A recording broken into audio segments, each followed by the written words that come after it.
Diriwayatkan oleh Imam Ahmad bin Hanbal dalam musnadnya bahwa ada seorang laki-laki yang bernama Nuaiman.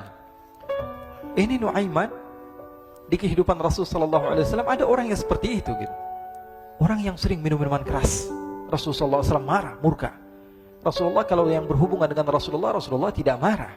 Tapi kalau sudah berhubungan dengan agama, Rasul sallallahu alaihi wasallam adalah orang yang paling marah, orang yang paling istiqamah dalam kebenaran.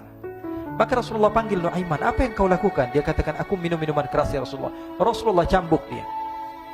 Kemudian dia bertobat kepada Allah. Kemudian ketahuan lagi minum. Kemudian dicambuk lagi oleh Rasulullah SAW. Sehingga sebagian sahabat memukul dia dengan pukulan yang banyak. Sehingga apa yang berlaku? Sebagian sahabat mengatakan, la'natullahi ala Nuaiman. Semoga Allah melaknat Nuaiman. Dia mempermainkan Rasulullah. Dia bilang sudah mau taubat tapi minum lagi. Dia bilang sudah mau taubat tapi minum lagi. Maka Rasulullah SAW mengatakan, la tal'anuh fa innahu yuhibbullaha wa rasulah. Kata Rasulullah, jangan kamu laknat Nuaiman, karena dia itu cinta sama Allah, cinta sama Rasulnya. Dalam riwayat dia dicintai Allah dan dicintai oleh Rasulnya Muhammad sallallahu alaihi wasallam. Ibn Majah menceritakan bahwa Nuaiman ini pernah suatu waktu diajak oleh Sayyidina Abu Bakar pergi ke negeri Syam. Negeri Syam itu di mana?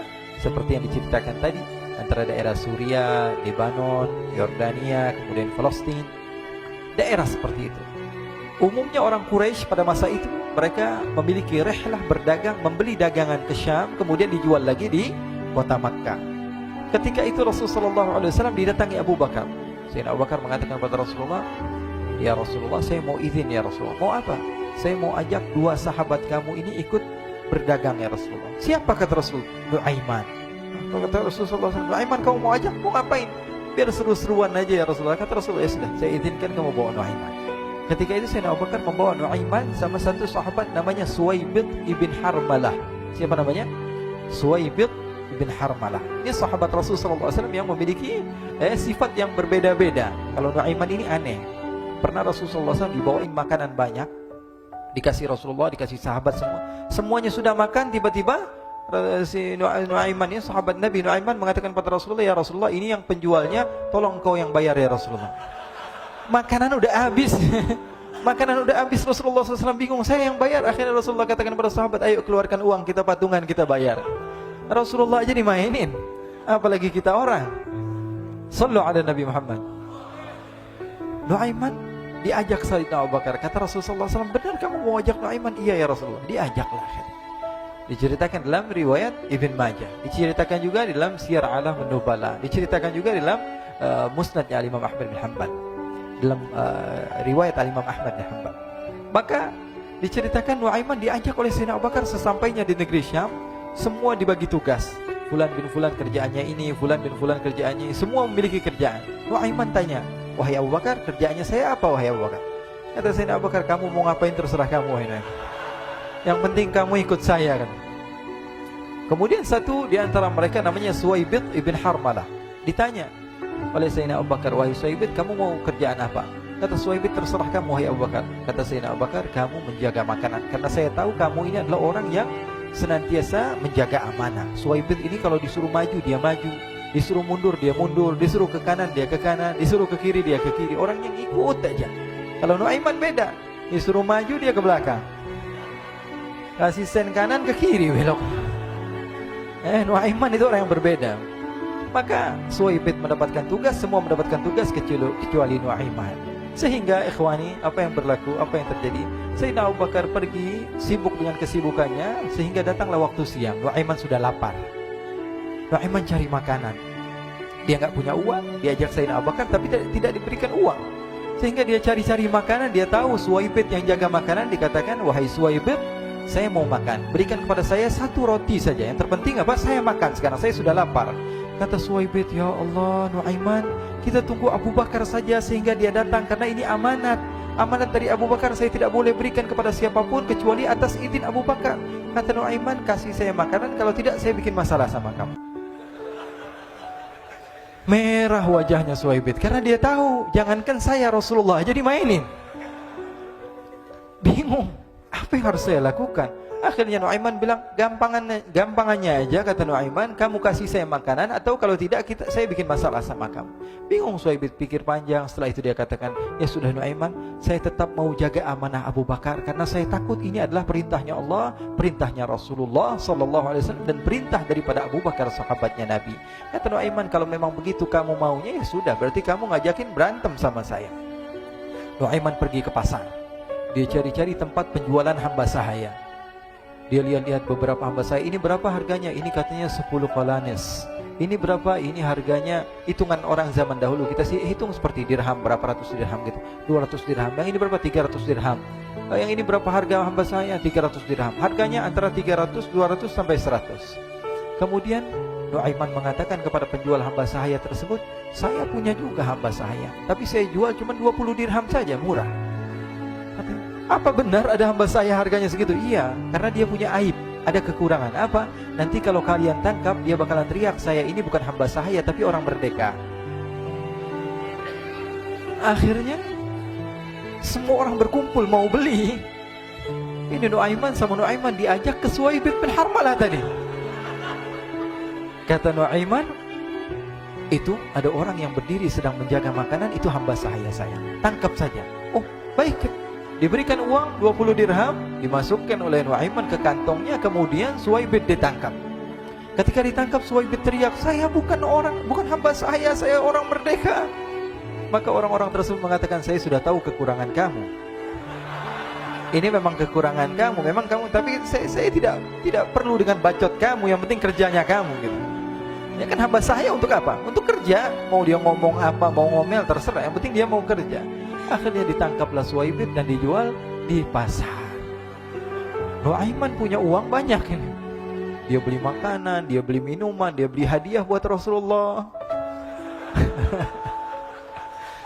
Dia beli macam-macam di negeri Syam ini. Waktu itu adalah superpower, adidaya Romawi. Pada masa itu semua barang mahal, tapi Nuaiman banyak uangnya. Dia belanja ini, belanja itu, sehingga Sayyidina Abu Bakar pun pulang.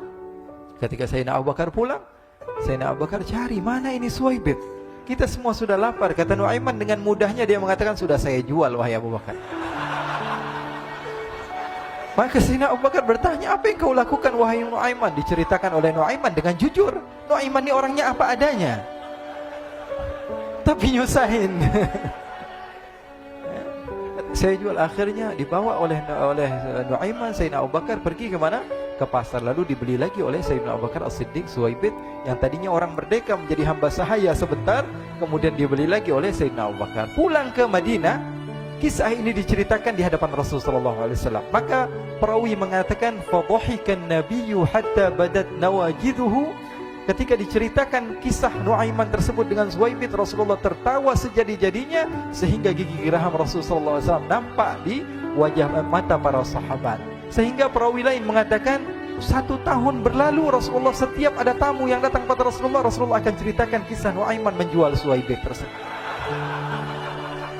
Jadi ada ikhwani, jangan kalian kira Rasulullah SAW itu hidup di satu masa sahabat-sahabatnya itu seperti ustadz-ustadz yang khusyuk, yang kayak Habib bin Anis ini banyak. Bahkan ikhwani, mungkin di akhir karena masanya sudah habis, pernah suatu waktu Rasulullah SAW didatangi asyraf, delegasi dari beberapa negara yang ingin mengenal apa itu agama Islam. Sehingga mereka datang ke rumah Rasulullah SAW membawa unta, kendaraan yang ketika itu kendaraan yang paling mahal mereka miliki. Itu untanya yang paling mewah. Diikat di depan rumah Rasulullah SAW. Tamunya pun masuk, duduk bersama Rasulullah SAW. Di depan rumah Rasulullah SAW ada beberapa sahabat. Ada Sayyiduna Hamzah. Kalian tahu Sayyidina Hamzah adalah orang yang pemberani. Ada Sayyiduna Umar. Kalian tahu Sayyidina Umar adalah orang yang pemberani.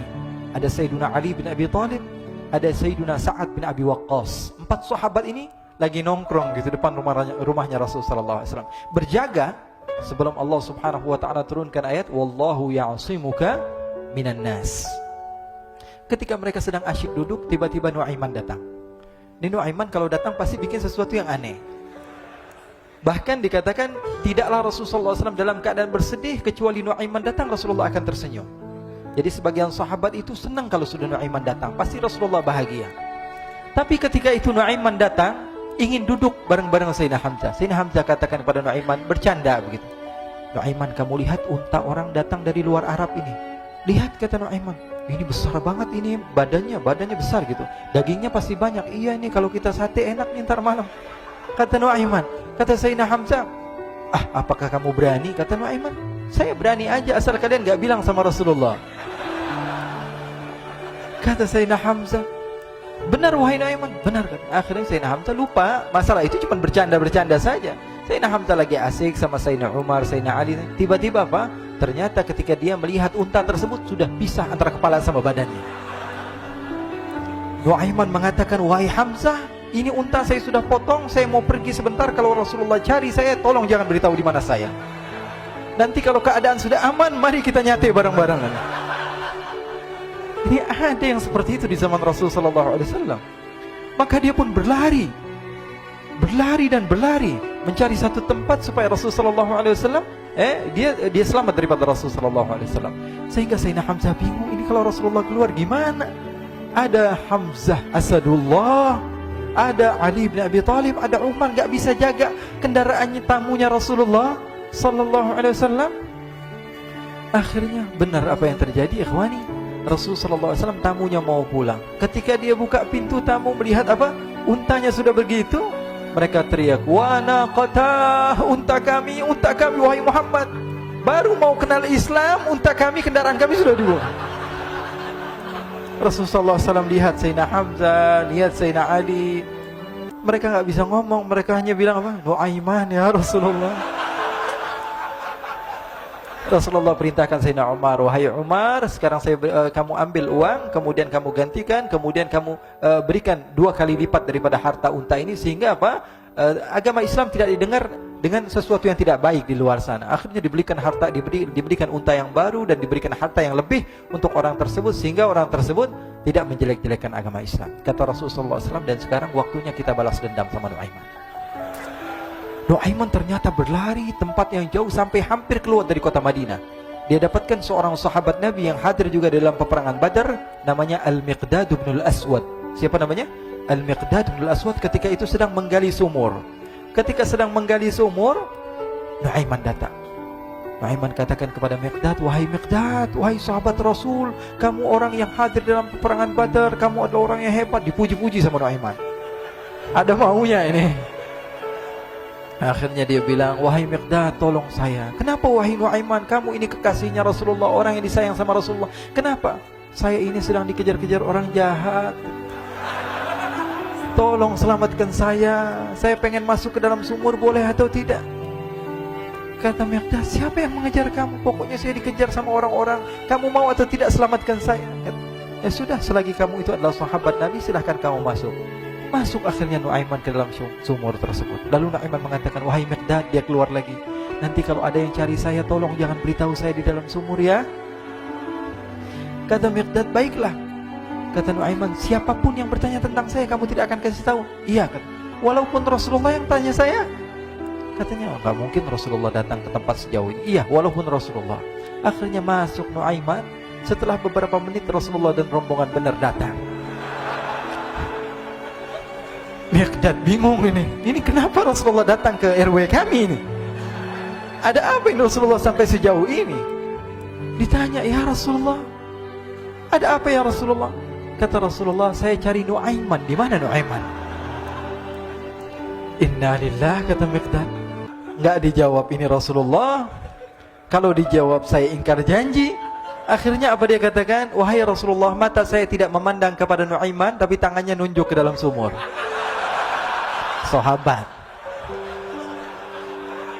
Apa dia bilang? Mata saya tidak melihat kepada Nuaiman, tapi tangannya nunjuk ke sumur. Akhirnya dibuka sama Rasulullah, Nuaiman muncul. Kata Rasulullah, Nuaiman, kamu bikin malu saya, wahai Nuaiman. Ya Rasulullah, yang bersalah bukan saya, tapi orang yang mencari saya bersama kamu, ya Rasulullah.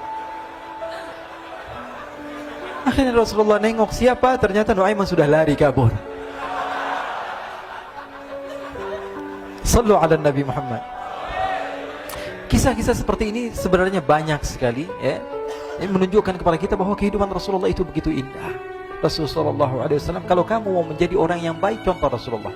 Mau menjadi bapak yang baik, contoh Rasulullah. Mau menjadi pemimpin peperangan yang baik, Rasulullah. Mau menjadi murid yang terbaik, contoh Rasulullah. Bagaimana akhlak Rasulullah. Mau menjadi suami yang baik, contoh Rasulullah. Dalam segala hal, apapun itu Rasulullah SAW adalah makhluk yang paling terbaik.